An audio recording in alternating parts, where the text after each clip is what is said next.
오늘 이제 눈부신 신앙을 보였던 열왕기하 22장에 등장하고 있는 요시야에 대해서 살펴볼 겁니다. 요시야, 오늘 말씀에 그래서 요시야의 신앙이에요. 요시야의 신앙.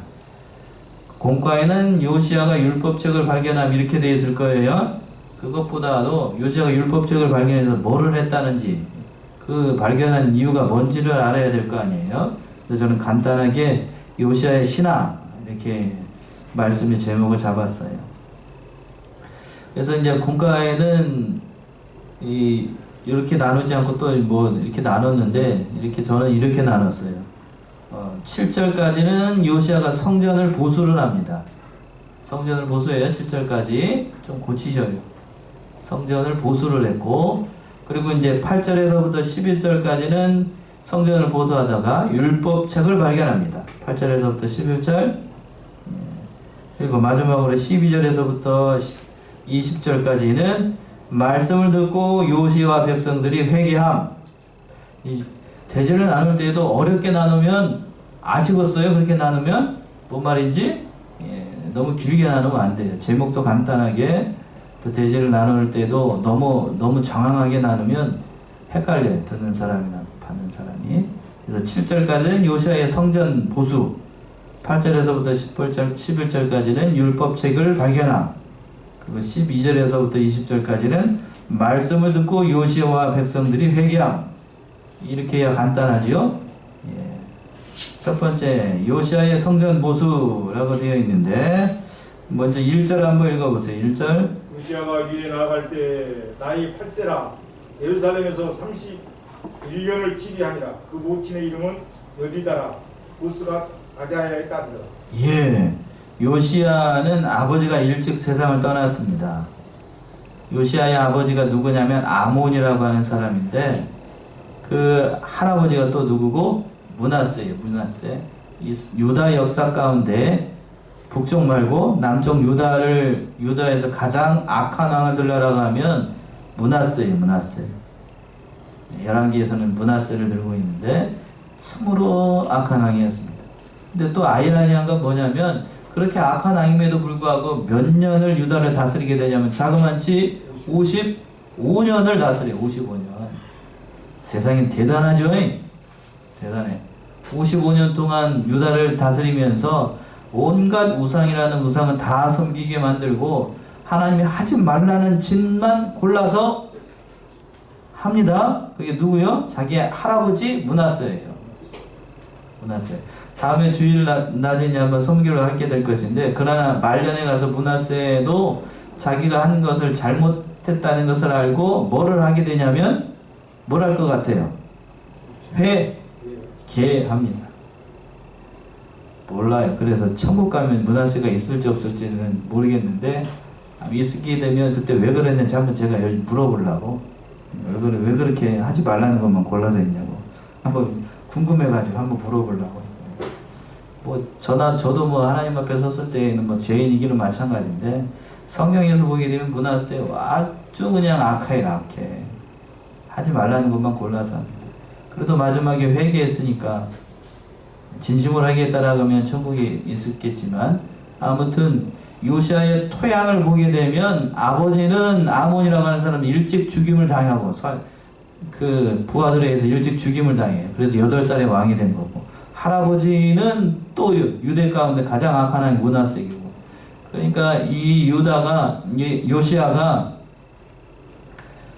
참 하나님의 말씀을 듣고 선하게 정치를 하려고 해도 주위에 그럴 사람이 없었던 거예요.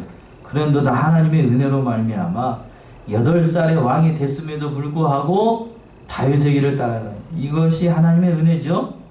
하나님의 은혜가 아니면 설명이 안 돼요. 그러니까 요자로 시작하는 그 유대 가운데 왕이 2사람이 나오는데, 오늘 본문에 나오는 요시야고 몇 주 전에 살펴봤던 요아스가 몇 살에 왕이 됐게요? 벌써 까먹으셨어요? 그 자기를 길러줬던 그 고모부가 있었죠. 그 사람이 여호야다였어요. 6세가 아니고 7살에 왕이 됐어요. 7살. 나아갈 때 7살이라고 됐어요. 6년 또 1살짜리를 6년 동안 성전에서 길렀었잖아요. 그러니까 그 왕의 이름이 요아스고 헷갈리지 마셔요. 그리고 오늘 본문의 말씀에 나오고 있는 누구? 요시야. 이게 8살의 왕이 됐어요. 그러니까 7살, 8살의 왕이 됐습니다. 근데 이제 이 요시야는 참 성품이, 제가 성경을 연구하면서 저도 열왕기 쪽을 전공을 해가지고 연구를 하면서 보니까 성품 자체가 올곧고 선한 왕이었습니다. 선한 왕. 제가 가장 유대의 왕들 가운데 안타까운 사람 가운데 한 사람이 누구냐면 이 사람. 이스라엘의 마지막 불꽃. 이 성경학자들은 그렇게도 표현해요. 이스라엘의 마지막 불꽃. 그러니까 선한 왕. 우리 식으로 우리 조선의, 우리 대한민국의 역사로 얘기하면 조선시대 때의 마지막 선한 왕을 꼽으라고 하면 정조를 뽑아요. 정조. 이해되시나요? 정조. 그래서 제가 우리 성경을 얘기하다 우리 역사를 얘기를 하는데, 그래서 정조가 10년만 더 살았다라고 하면 조선이 어떻게 됐을지 모른다라고 하는 사람들이 가끔 있어요. 그래서 좀 짧게 살았는데, 저도 이 성경을 연구하면서 그런 생각이 드는 게, 요시야가 나아갈 때에 8세라 예루살렘에서 몇 년을 통치를 했다고요? 31년을 통치를 했으니까 8 더하기 31 하면은 왕이 요시야가 죽을 때 나이가 몇 살이었어요? 30? 계산이 안 되셔요? 39. 40이 안 된 나이에 죽었어요. 어디 가서? 무기토에 가서 그 군대를 막다가, 애국 군대를 막다가 누구에서 화살에 맞아가지고 전사를 합니다. 전사를 해요. 가장 제가 갔을 때 안타까운 죽음을 겪었던 사람이 이 요시야. 왜 나갔을까? 나가지 말라 하는데 왜 나갔을까? 전에도 한번 제가 설교 중에도 말씀드렸지만, 참 요시야가 선한 왕이었음에도 불구하고 그렇게 됐어요. 그건 뒤에 가서 시간이 되면 말씀드리고, 나아가서 토양이, 왕이 될 때에 그 토양이 별로 좋지 않았다고 말씀드렸죠. 아버지도 그렇게 죽고 그 할아버지도 별반 좋은 믿음을 가졌던 왕이 아니에요. 아주 악한 왕이었음에도 불구하고 2절 한번 읽어보세요. 요시야가 어떻게 했는가? 2절. 요시야가 여호와 보시기에 정직히 행하여 그 조상 다윗의 모든 길로 행하고 좌우로 치우치지 아니하였다. 예, 요시야가 여호와 보시기에 정직히 행하였다. 히스기야와 마찬가지로 하나님 보시기에 정직히 행했다. 물론 사람 앞에서도 정직하게 행할 수 있어요. 그러나 중요한 건 뭔가? 우리가 하나님 앞에서 정직하게 행해야 되는데, 이 요시야가 하나님 앞에서 정직하게 행했다라고 하는 거예요. 하나님 앞에서 늘 정직하게 행하고. 8살짜리가 뭐를 안다고? 그쵸? 8살짜리가 뭐를 안다고? 저는 성경을 읽을 때마다 참 기가 막힌 대목이 이 대목이에요. 기가 막힌 대목이. 요아스는 그래도 자기 옆에 여호야다라고 하는 제사장이 있었고, 그리고 고모가 옆에 있었어요. 자기를 지켜줄 든든한 백그라운드가 있었다고요. 근데 이 요시야는 그런 사람이 지금 성경에 보면 없이요. 신통방통하지 않아요? 신통방통하잖아. 8살짜리가 누구를 통해서 하나님을 들었는데, 물론 옆에 다른 사람이 있었을 수도 있을 것 같아요. 뒤에 가서 보게 되면 이때 글쎄 모르겠어요. 뒤에 가서 같은 시대에 했던 선지자가 예레미야가 나오는데, 예레미야도 요시야보다는 어려요. 어리다고요. 예레미야가 어리다고요. 그러니까 이게 요시야가 나아갈 때에 8살이니까 예레미야는 더 어리니까 이 선지자도를 따라고 그러면 뒤에 가서 나와요. 그 예레미야에 나오는데, 그러니까 참 옆에 사람이 없어도 그렇게 없었음에도 불구하고 이 하나님의 은혜죠. 하나님의 은혜. 하나님 찾고 하나님을 의지하고 의지할 수밖에 없는 그런 환경이기도 했어요. 아버지가 그렇게 그냥 비명에 돌아가시고 난 다음에 8살짜리가 왕이 돼가지고 하는데, 의지할 대상은 누구밖에 없다는 것을 본능적으로 알았냐면 하나님밖에 없다는 것을 알고 하나님 찾았어요. 하나님 찾고 하나님 보시기에 정직히 행하고 그 조상 다윗의 길로 행한다. 좌로나 우로나 치우치지 않았다. 참 대단해요. 어렸을 때부터 남다른 그런 믿음을 가졌던 걸로 보입니다. 좌로나 우로나 치우치지 않았다라고 하는 사실이 참 중요하죠. 왼쪽으로 치우친다는 것은 하나님의 말씀을 어떻게 하는 거고 빼버리고 믿는다는 거고, 오른쪽이라고 하는 것은 뭐를 좀 어떻게 하고 보태서 믿자고 하는 거고요. 가감하지 말라고 그랬죠. 계시록 22장 18절인가요? 한번 찾아봅시다. 하나님의 말씀은 가감하지 말라고 했는데 가감하면 어떻게 되는가?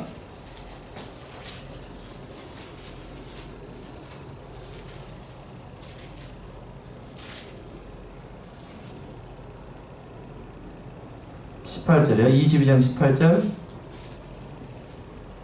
제가 이 책의 예언의 말씀을 듣는 각인에게 증거하노니 만일 누구든지 이것들을 위해 더하면 하나님이 이 책에 기록된 재앙들을 그에게 더하실 터이요 만일 누구든지 이 책의 예언의 말씀에서 제하여 버리면 하나님이 이 책에 기록된 생명나무와 및 거룩한 성에 참여함을 제하여 버리시리라. 예.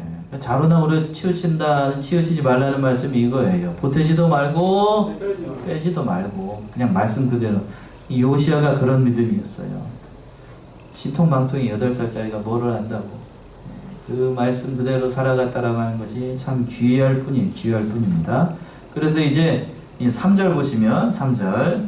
요시아 왕 18년에 왕이 무슬람의 손자 아살리아의 아들 서기관 사반을 여호와의 전에 보내며 가로되. 예. 요시야 왕 몇 년이라고 되어 있어요? 18년에 이제 본격적으로 성전을 수리하기로 이렇게 얘기를 하는 건데, 이 열왕기하에는 이렇게 이제 18년이 지나고 난 다음에 8 더하기 18 하면 26살이죠? 26살에서부터 이제 성전을 수리했다라고 이렇게 한참 뒤에 이렇게 한 것처럼 나와 있는데, 그렇지는 않고 같은 기록인 역대하로 한번 가보세요. 역대하 34장.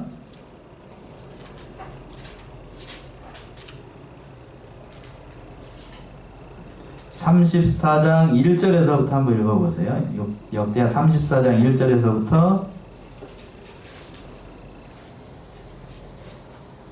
요시아가 위에 나아갈 때 나이 8세라 예루살렘에서 31년을 치리하며 여호와 보시기에 정직히 행하여 그 조상 다윗의 길로 행하여 좌우로 치우치지 아니하고 오히려 어렸을 때 곧 위에 있은지 8년에 그 조상 다윗의 하나님을 비로소 구하고 그 12년에 유다와 예루살렘을 비로소 정결케 하여 그 산당과 아세라 목상들과 아로새긴 우상들과 부어 만든 우상들을 제하여 버리매 우리가 왕의 앞에서 바알들의 단을 회파하였으며 왕이 또 그 단 위에 높이 달린 태양상들을 찍고 또 아세라 목상들과 아로새긴 우상들과 부어 만든 우상들을 빻아 가루를 만들어 거기 제사하던 자들의 무덤에 뿌리고 제사장들의 뼈를 단 위에서 불살라 유다와 예루살렘을 정결케 하였으며 또 므낫세와 에브라임과 시므온과 납달리까지 사면 한패한 성읍들에서도 그렇게 행하여 단들을 회파하여 아세라 목상들과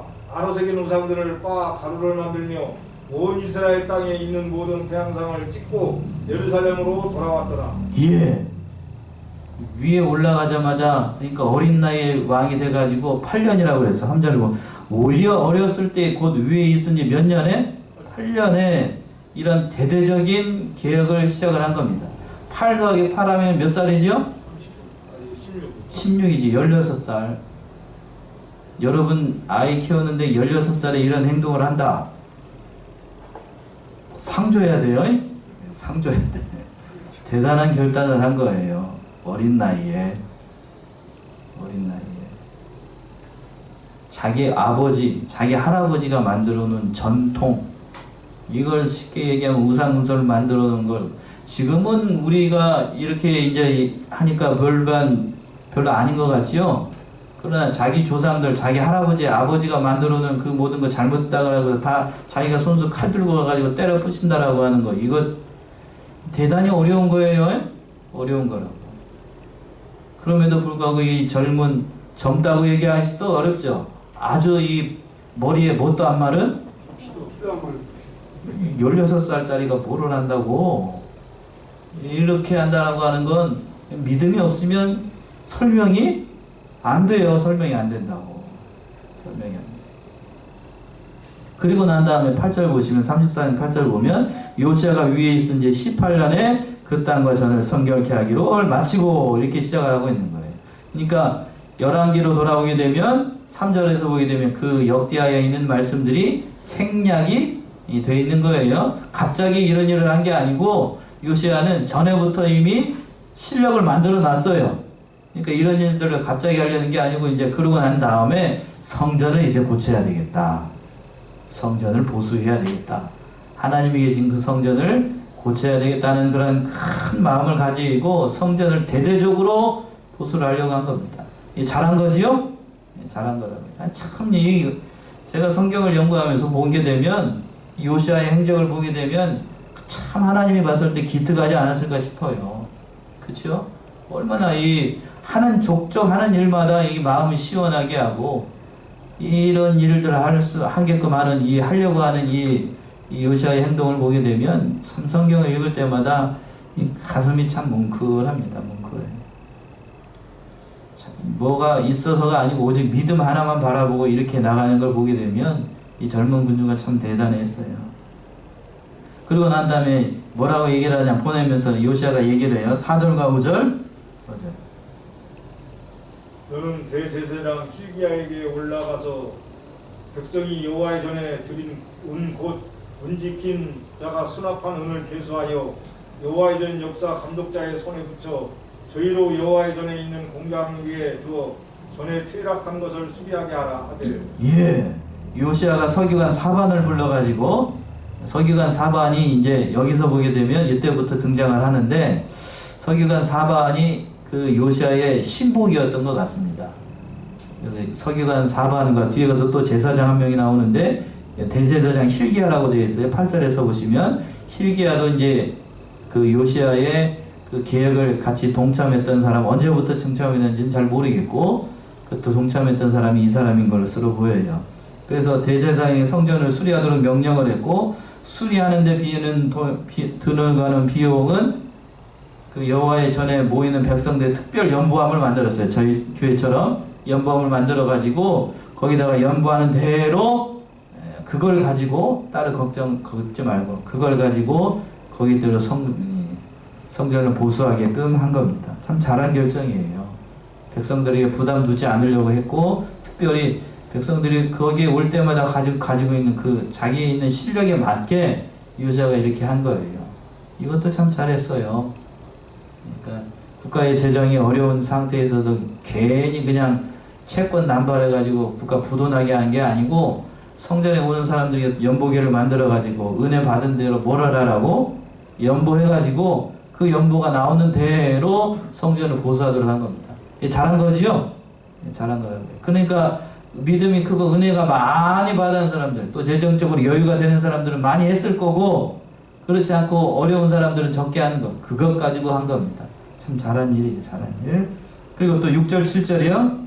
그 목수와 건축자와 미장이에게 주게 하고 또 제목과 다듬은 돌을 사서 그 전을 수리하게 하라 하니라. 그러나 저희 손에 붙인 은을 회개하지 아니하였으니 이는 그 행하는 것이 진실함이었다.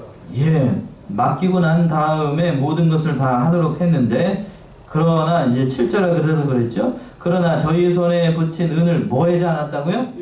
회개하지 않았다라고 했는데 회개하지 않은 이유는 그 행한 일들이 다 진실했기 때문에 사반과 대제사장들이 하는 일들이 뭐 정직했던 모양이에요.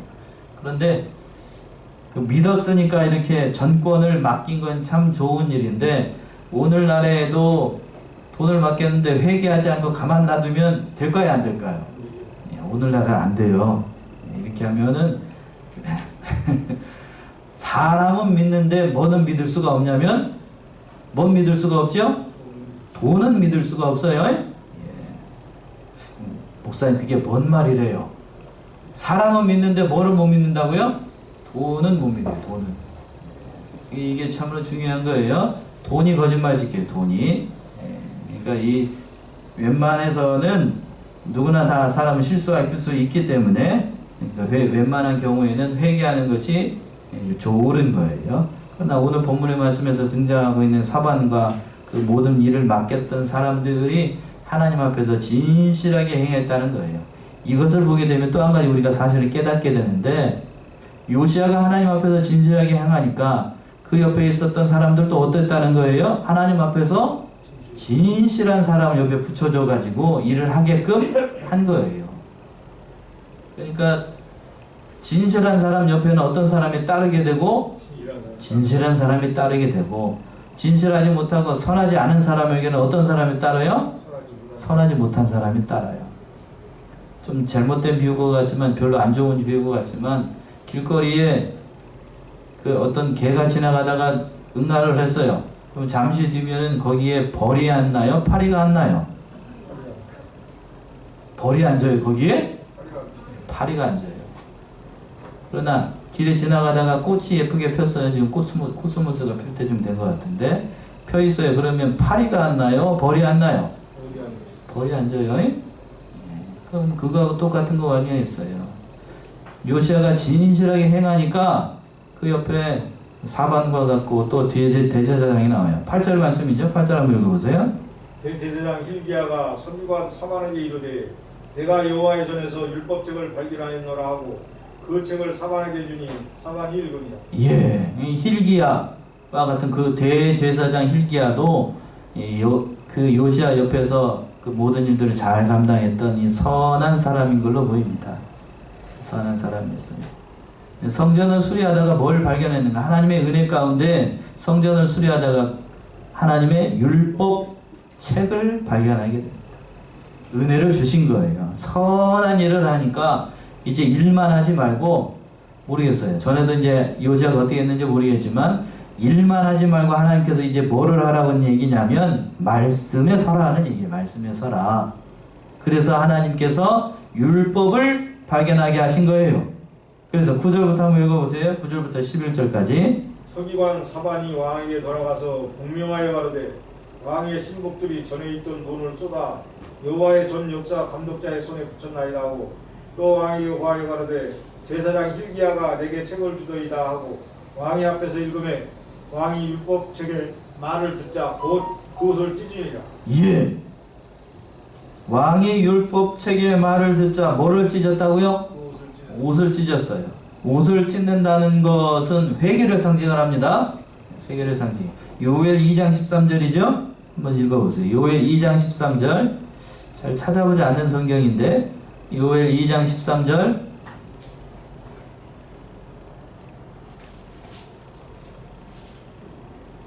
너희는 옷을 찢지 말고 마음을 찢고 너희 하나님 여호와께로 돌아올지어다. 그는 은혜로우시며 자비로우시며 노하기를 더디하시며 은혜가 크시사 뜻을 부리셔 재앙을 내리지 아니하시나니. 예, 여기서 옷을 찢지 말고 마음을 찢으라고 되어 있는데 그 여기 얘기의 뜻이 그거예요. 옷을 찢었다는 것은 마음을 찢는 것과 같이 회개했다는 거예요.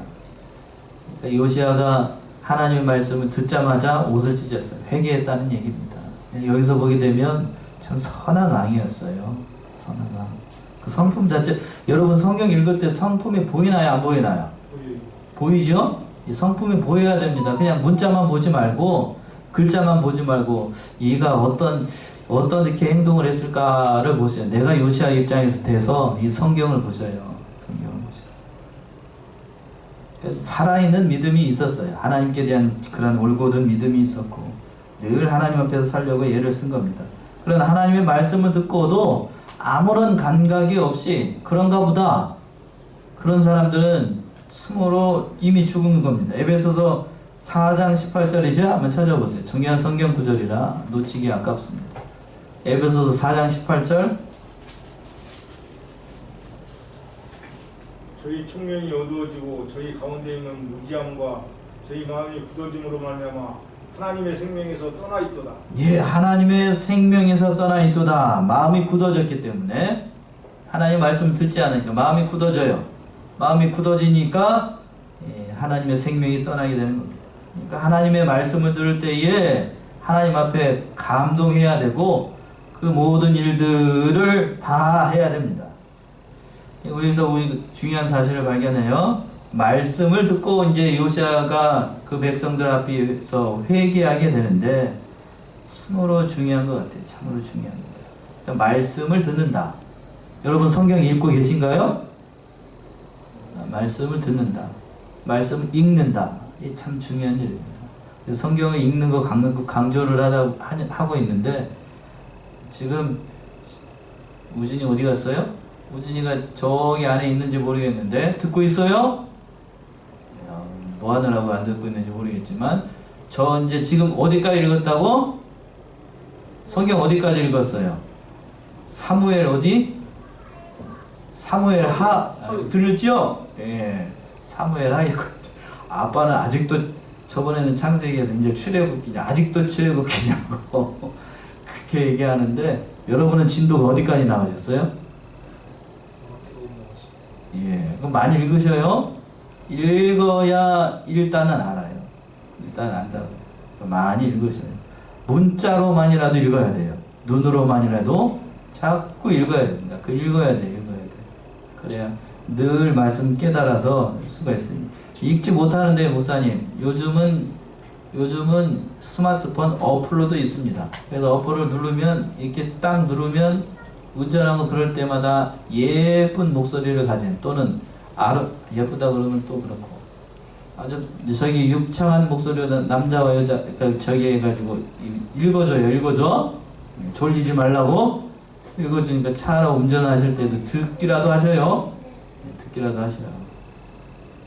잘 읽어주는 사람이 있더라고요. 저도 찾아보니까.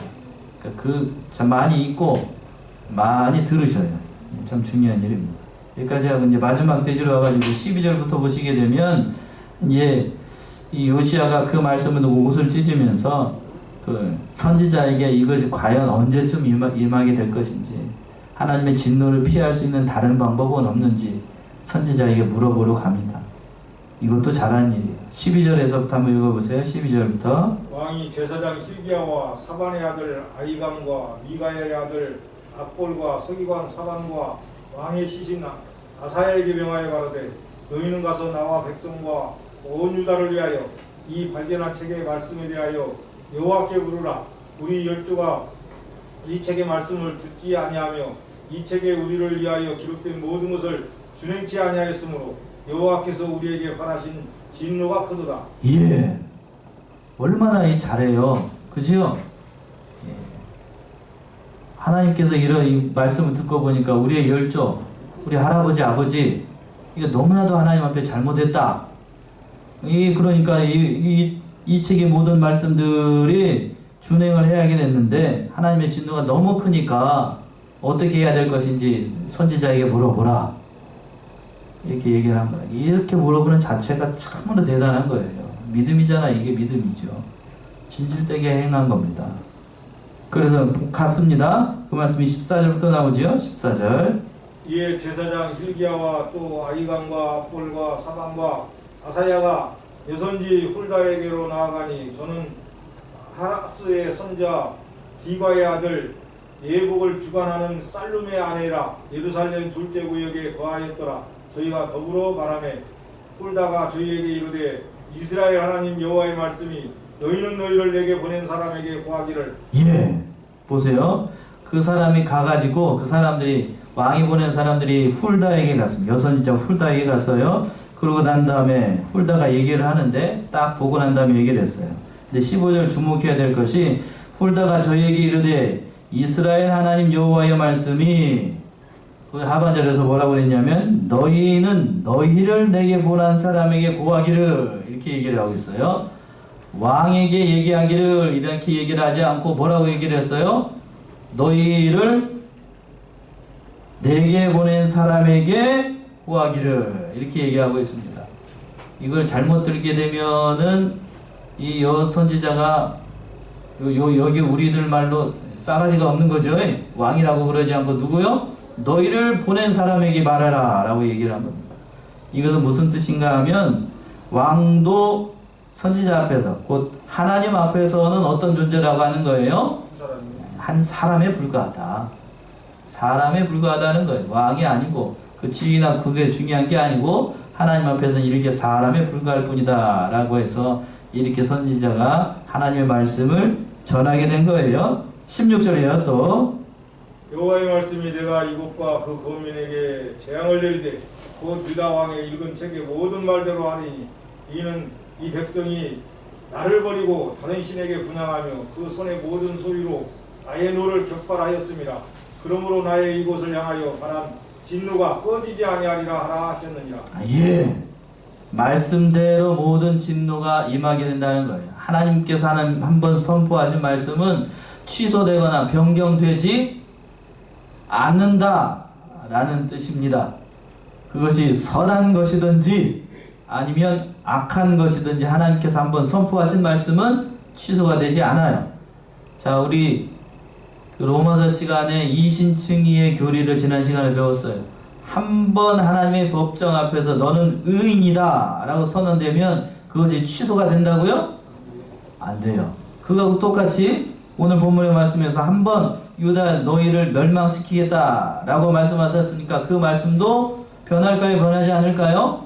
변하지 않아요. 선포된 건 취소가 되지 않아요. 취소가 되죠. 그러니까 이 사실을 깨닫게 되는 거고, 또 왜 그런가 그 이유가 이제 17절에서 나오잖아요. 이는 이 백성이 누구를 버렸기 때문에? 첫 번째, 하나님을 버렸어요. 하나님을 버렸기 때문에. 또 누구에게 분향을 했어요? 다른 신들에게 분향을 하니까 하나님의 진노를 너희가 샀다, 취소되지 않는다 라고 얘기를 했습니다. 여기서 우리가 이 사실을 깨닫게 되는 거고, 그리고 난 다음에 그런데 하나님께서 요시아에게는 자비와 긍휼의 은혜를 베풀어 주셨습니다. 그 말씀이 18절부터 나오게 되는데 18절이요.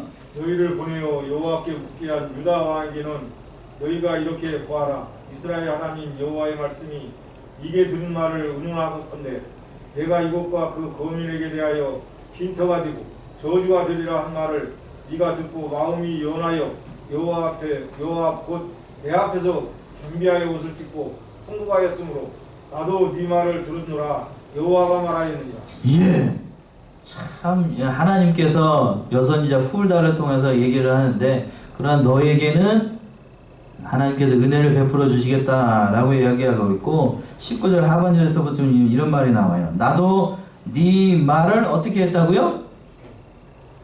여기 주목하세요. 나도 네 말을 어떻게 했다고 하나님께서 들었다고 얘기했어요. 이 들었다는 얘기는, 말을 들었다는 얘기는 요시아가 그 꾸구불에 앉아가 옷을 찢으면서 뭐를 했다는 얘기죠. 우리말로 부자로 회개하고 또 다른 말로 기도했다는 얘기예요. 말을 들었다는 얘기는 하나님 앞에 회개하고 진심으로 이 백성에게 지은 죄, 저희가 잘못했습니다. 하나님이시여 자비와 긍휼을 베풀어 주시고 우리에게 은혜를 베풀어 주십시오 하는 이 요시아의 기도를 하나님께서 어떻게 했다고요?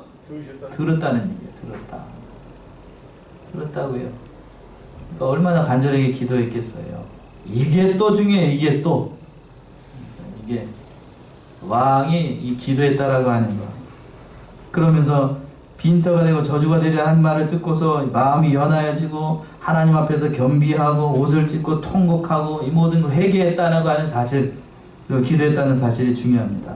그래서 하나님께서 마지막으로 긍휼의 은혜를 베풀어 주시죠. 너는 어떻게 할 것이다. 마지막 20절이요. 그러므로 내가 너로 너의 열조에게 돌아가서 평안히 묘실로 들어가게 하리니 내가 이곳에 내리는 모든 재앙을 네가 눈으로 보지 못하리라 하셨느니라. 사자들이 왕에게 공명하리라. 이 하나님께서 은혜를 베풀어 주셔가지고 네가 평안히 열조의 묘실에 장사되어서 이렇게 죽게 될 것이다. 요시아의 말로를 그 얘기를 한 겁니다. 오늘 이 말씀을 통하여서 우리가 생각해야 될 것은 진심으로 하나님 앞에서 진실하게 행하여야 된다는 거예요. 오늘 오전의 말씀과 일맥상통하는 말씀인 것 같습니다. 하나님 앞에서 진실하게 행하자. 그 모든 은혜를 베풀어 주셨던 것처럼, 요시아에게 은혜를 베풀어 주셨던 것처럼 늘 우리가 말씀을 가까이 하고 그 말씀대로 따라가는 우리 신앙의 사람들이 다 되셔야 되겠습니다. 기도하겠습니다.